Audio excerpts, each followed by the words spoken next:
So I'm Dr. Don Grice. I'm a distinguished engineer at IBM.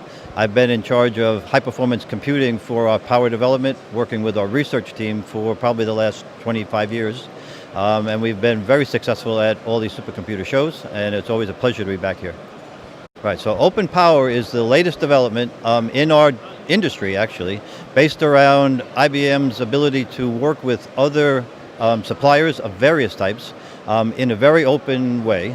So we had an initial founding set of partners. It was Google, Tyan, IBM, NVIDIA, and Mellanox as the founding members. But we are now up to 35 members in the community of all sorts. We have box suppliers, we have memory suppliers, we have disk suppliers, we even have industrial partners and people like Jülich that are part of the academic environments that are all members trying to do the best we can to make open development and innovation possible across a wide variety of applications.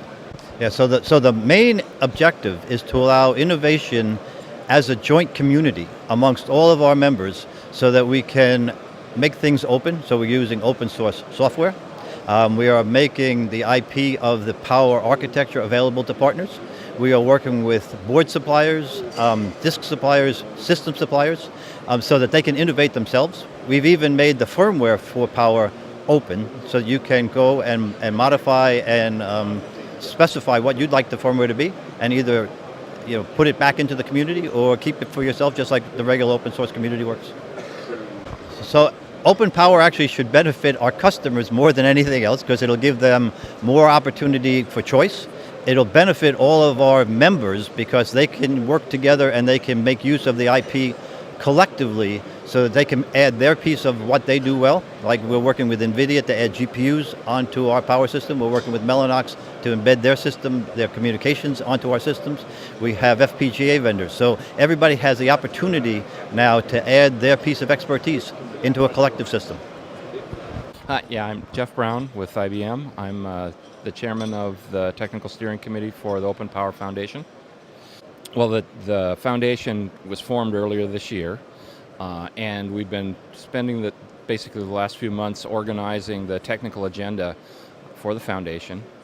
We have 10 members of the technical steering committee. We meet weekly, and we're in the process of forming a number of work groups that focus on the important standards and information needed for the ecosystem members to develop solutions around the power technology and innovate design points. We have one work group currently set up on the platform, a reference platform, or design of a reference platform, and it's currently operating. One of the first contributions to it is going to be a reference design for a single socket server that'll be used for a developer platform, and it's going to have a single Power 8 processor on it with 4 memory DIMMs and then 2 PCIe slots to support say a network adapter or a GPU. Well, we have right now we have maybe a half a dozen other work groups that we're in the process of forming, and I expect over the next quarter or so we'll have most of those set up. They'll be focused on things like architectural specifications and interface specifications to enable solutions and innovation within the ecosystem.